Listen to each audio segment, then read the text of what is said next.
listening to Overwatch League Daily, your daily source for Overwatch League news, scores, and more. Here's your host, KickedTripod.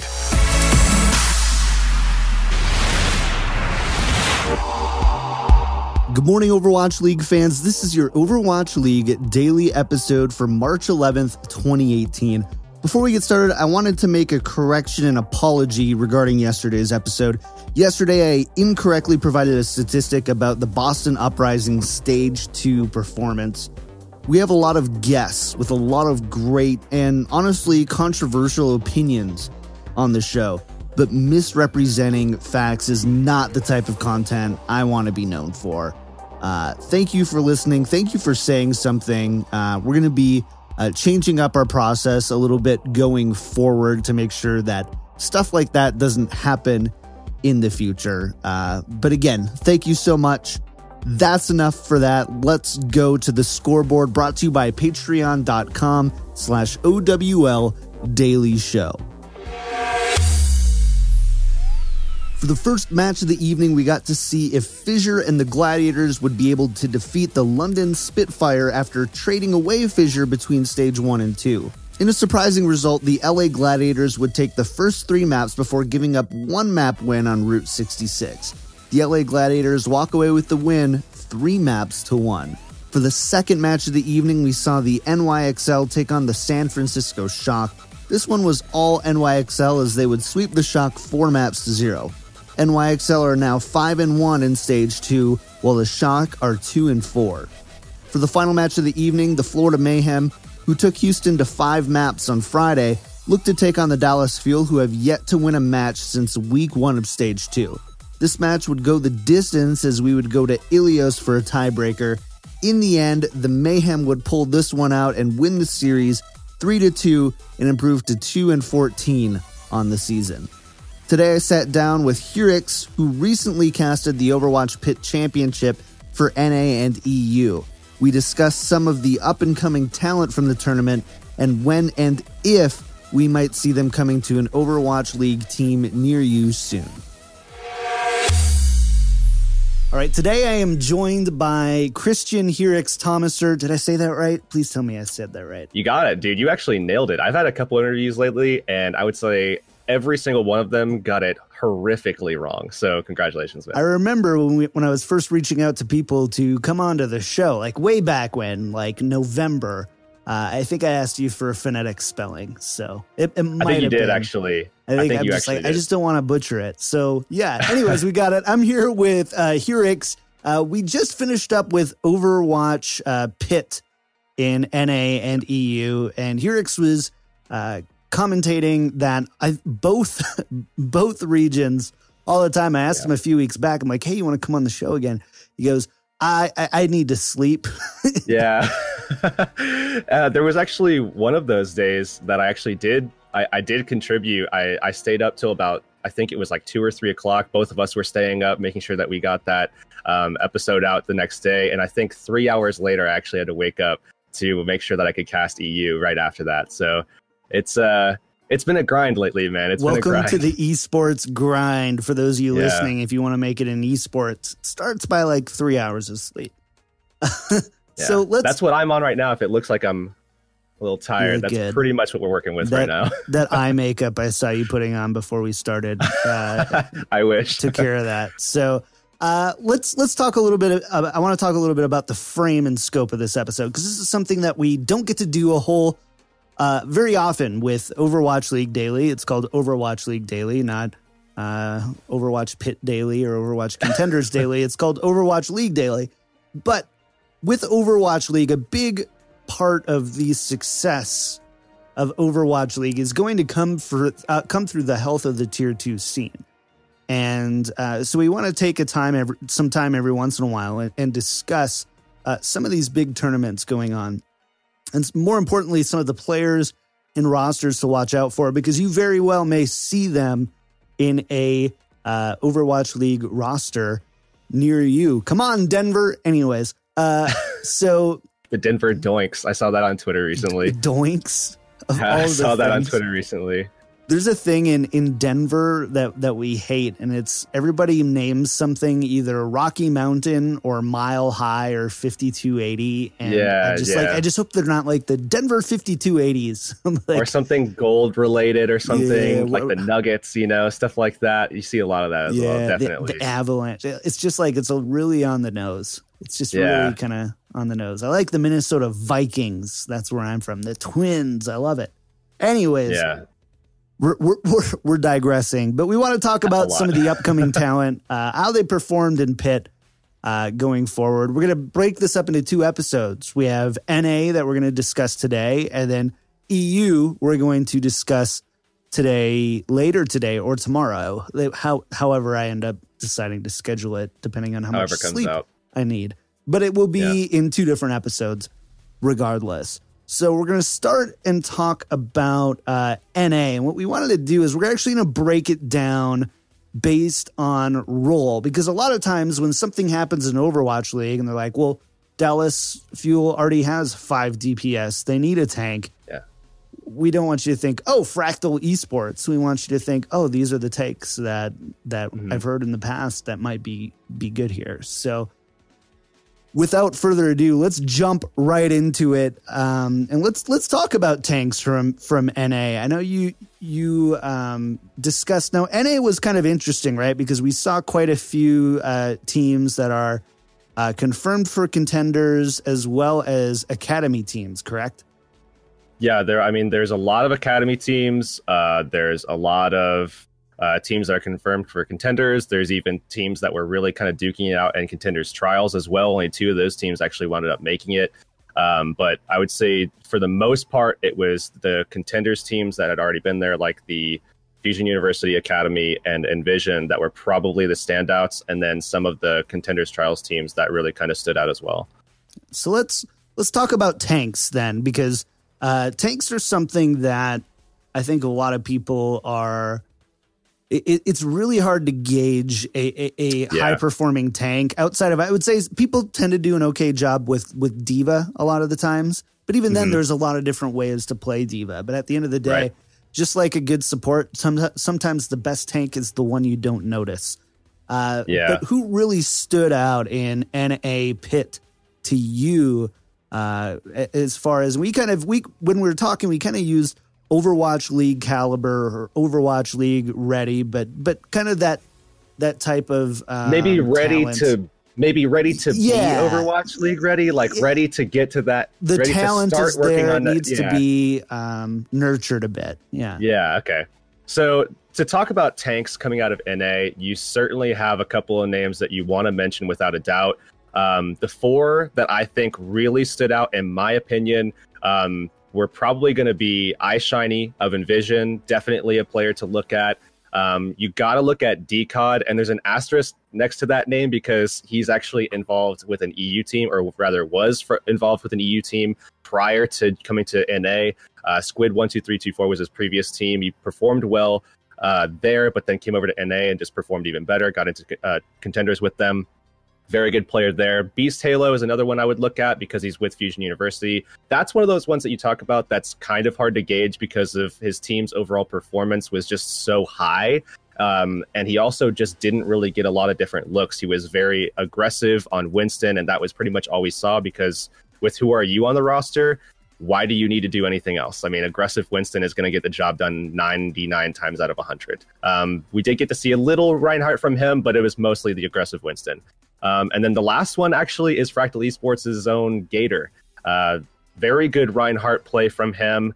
I would say not as consistent on the Winston, but still certainly pretty solid. But I would say Reinhardt specifically, Gator actually kind of excelled in that department.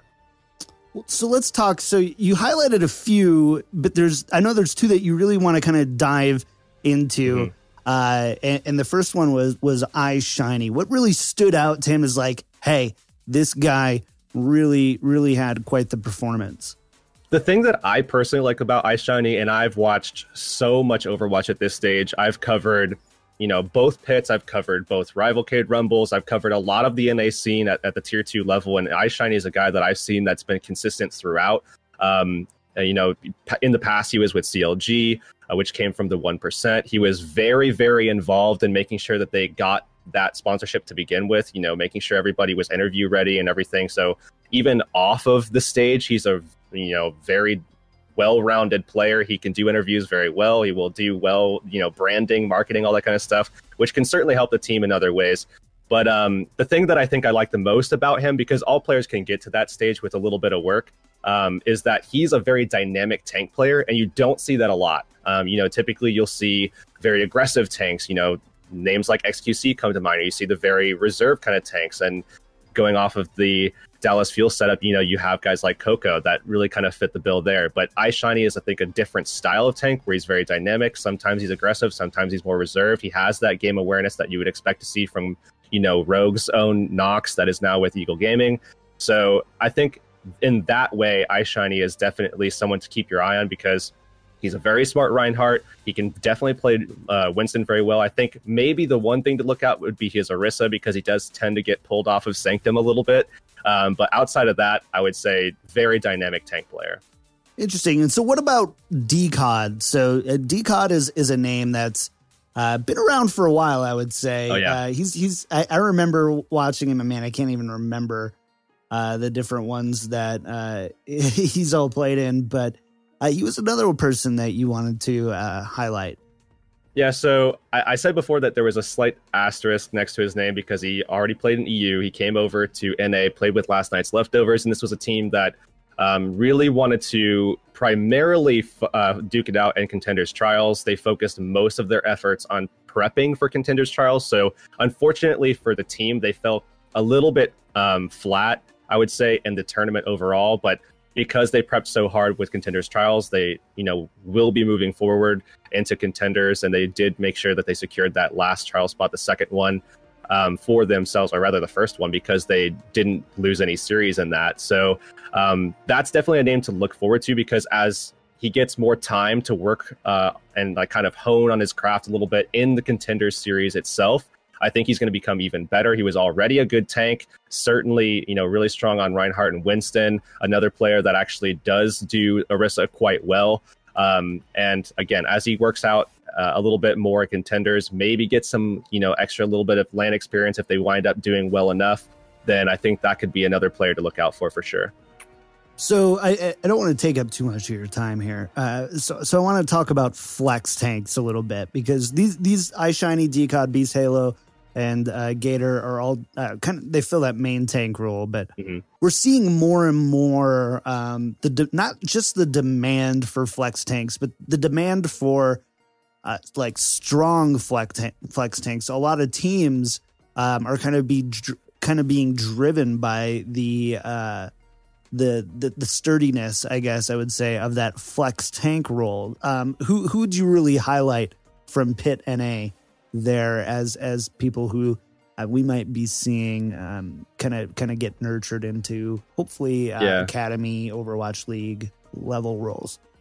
So I think the main few people, the thing is that for NA and EU, there are a lot of people to bring up, because there are a lot of people now focusing on this role, even a lot of old school, DPS players that have moved over. This has been something that has happened over the course of Overwatch's history since as long as I can remember, guys like Zappies and stuff going from playing hit scans to moving to flex tanks and having success in that department. And, guys like McGravy are doing the same thing. But certainly I would look at Kraken Lacken.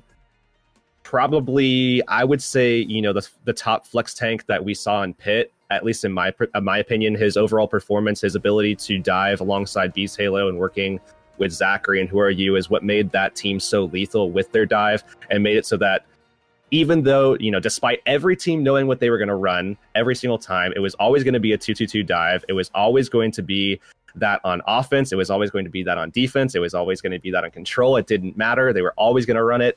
They were still very, very consistent with that. Yes, they did a little bit of a tank look at the very end with against Envision in the finals, but I would say throughout he was a consistent threat on Diva. I'm looking forward to seeing more of him on some other classes, but he's definitely one to look at. Harblu actually kind of jumped back into it a little bit, playing with Kungarna. Definitely a player to look out for, as he really picked up his other characters since the last time we saw him in a big way.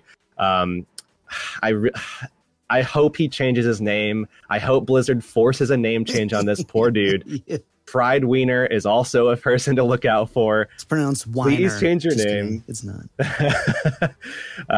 And then the last one I would say would be Guru.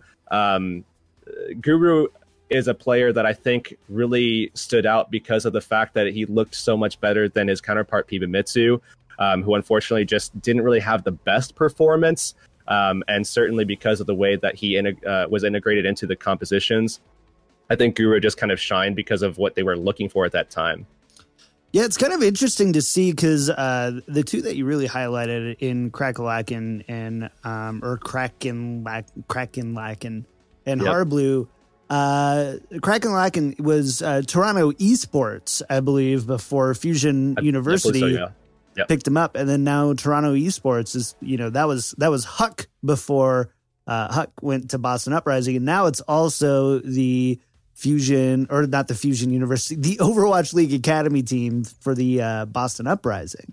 So that very well could have been a he could have been a Bostonian.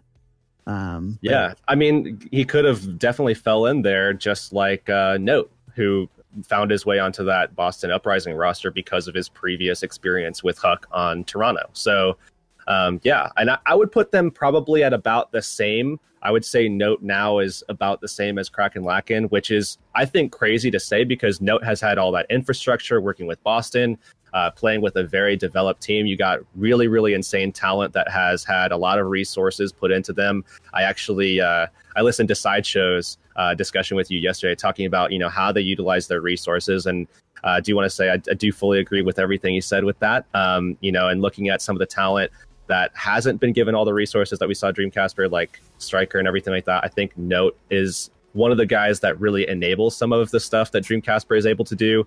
And I think Krakenlaken kind of performs in a similar way, really looking to enable. And when you have guys like Who Are You on your roster, I mean, that's all you really need to do. Just have all that space creation, protect him so that he can get those blades out like almost literally every fight, while you have Zachary just hunting everybody down, doing one-on-ones, ISO kills, stuff like that. Let's talk about the DPS then. Since you brought up Who Are You, I would say one of the players that has the most press surrounding him right now would be Who Are You. Between the rumors of him going to the Dallas Fuel, which have now turned out to be not true. There's been a lot. How did he perform in PIT?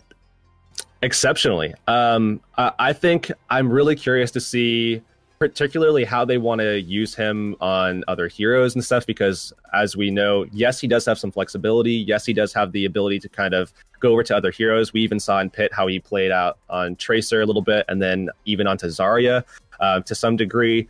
So, and he didn't really fall short in those departments. It's just that his Genji is so far and away excelling beyond everybody's recognition. I mean, he really does look Overwatch League caliber on the Genji specifically. The only question about Who Are You is whether or not he can actually, play some of those other roles, whether it be the Tracer that we saw him on a couple of times so that Zachary can fill out some other roles, or whether or not he might fill out into some more hit scan, diversifying his hero pool. I think that's something that he's going to have to, develop over the next year or two. I think he's 16 or 17.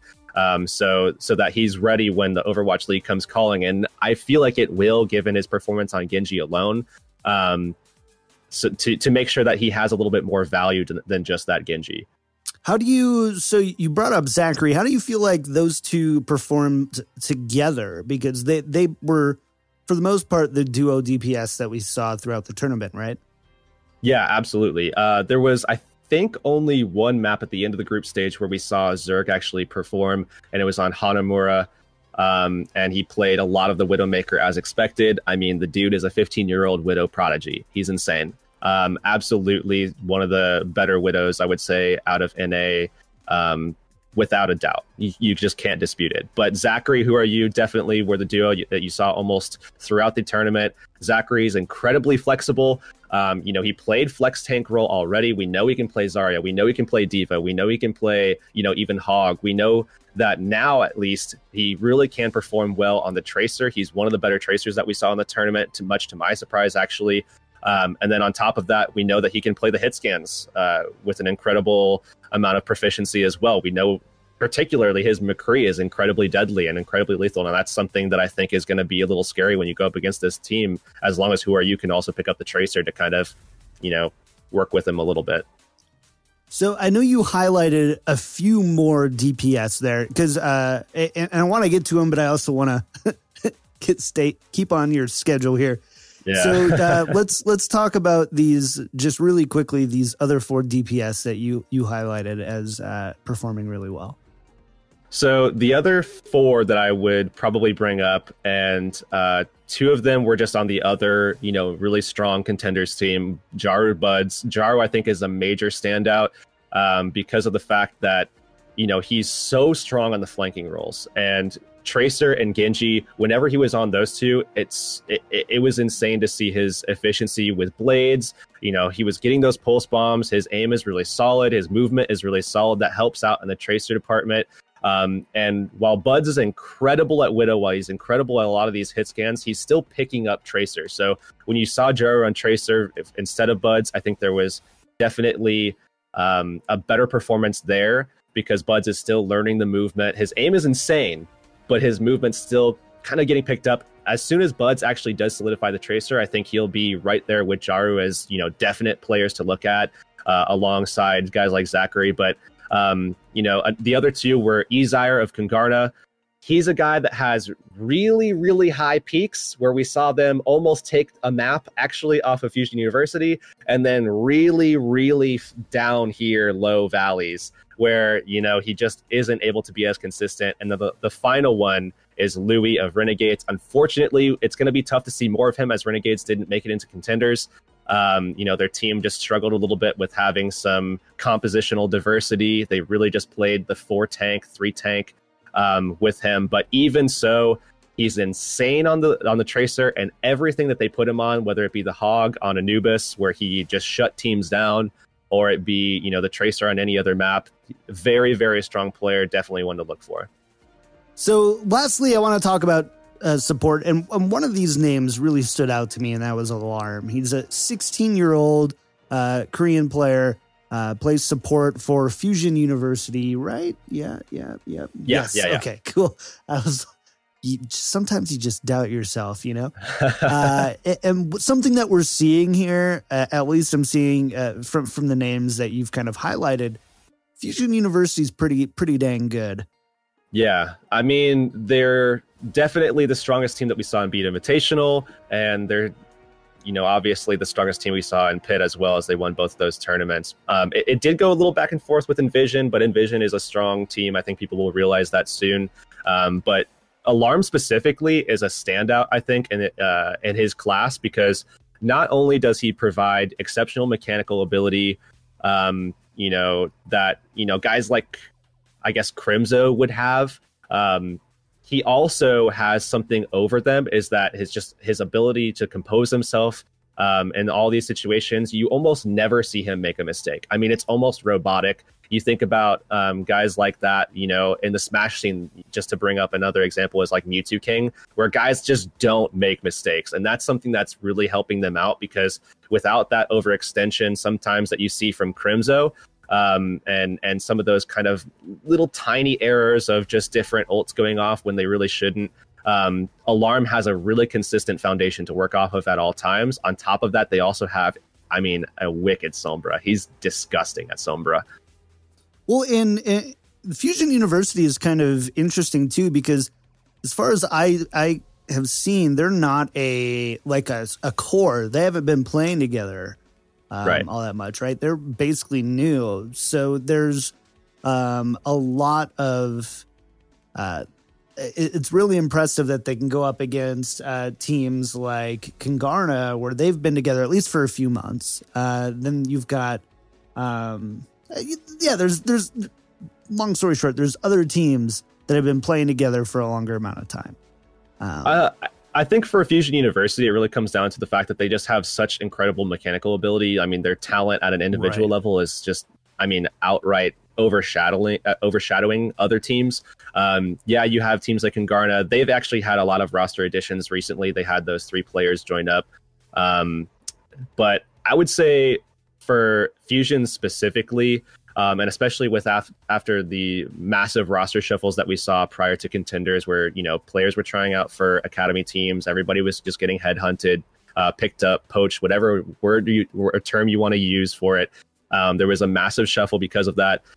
Fusion University settled with something very early, and because of the fact that they settled early, they also got their pick of cream of the crop players, and I think they found themselves some heroes. Zachary, who are you? Definitely a great DPS lineup, and I think they're going to be excelling for sure as a team going forward, especially as they can solidify some of their synergy.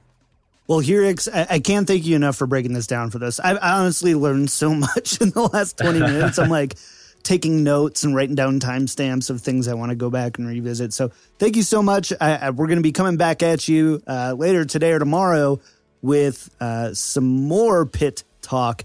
That sounds like a bodily thing. But more pit talk on the EU side. Thanks for having me, man. Thanks for having me. My thanks to Heurix for stopping by on the show to discuss part 1 of 2 discussing the Overwatch PIT Championship. Make sure to follow them on Twitter at CTHeurix. Wednesday, I'm going to be joined with Heurix for part 2 of this, where we discuss the EU talent from Overwatch PIT. If you like the show, make sure to subscribe on YouTube, iTunes, or your podcast app of choice so you don't miss future episodes. You can also watch or listen to the show at winstonslab.com. Find links to everything over at overwatchleaguedaily.com. And if you have any questions or comments for the show, email me overwatchleaguedaily@gmail.com. My thanks again to Heurix for joining me. I'll be back on Wednesday with part 2 for another episode of Overwatch League Daily.